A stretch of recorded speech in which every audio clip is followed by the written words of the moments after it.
రైతులకు ఏం చెప్పిండ్రు మీరు? రైతులకు 5 హామీలు ఇచ్చిండ్రు. మేం గెలవంగానే 15,000 రైతు బంధు అన్నారు, మోసం. మేం గెలవంగానే వడ్లకు మక్కలకు 500 బోనస్ అన్నారు, మోసం. మేం గెలవంగానే వ్యవసాయ కూలీలకు 12,000 అన్నారు, మోసం. మేం గెలవంగానే 2 లక్షల రూపాయలు రుణమాఫీ అన్నారు, మోసం. మేం గెలవంగానే కౌలు రైతులకు 15,000 అన్నారు, మోసం.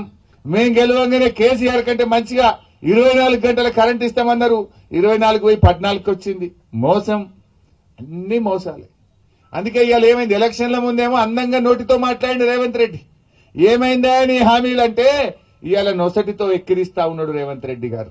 రైతులకు ఏం చెప్పిండ్రు మీరు? రైతులకు 5 హామీలు ఇచ్చిండ్రు. మేం గెలవంగానే 15,000 రైతు బంధు అన్నారు, మోసం. మేం గెలవంగానే వడ్లకు మక్కలకు 500 బోనస్ అన్నారు, మోసం. మేం గెలవంగానే వ్యవసాయ కూలీలకు 12,000 అన్నారు, మోసం. మేం గెలవంగానే 2 లక్షల రూపాయలు రుణమాఫీ అన్నారు, మోసం. మేం గెలవంగానే కౌలు రైతులకు 15,000 అన్నారు, మోసం.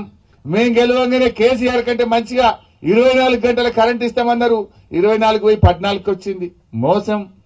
అన్ని మోసాలే. అందుకే ఇవాళ ఏమైంది? ఎలక్షన్ల ముందేమో అందంగా నోటితో మాట్లాడింది రేవంత్ రెడ్డి.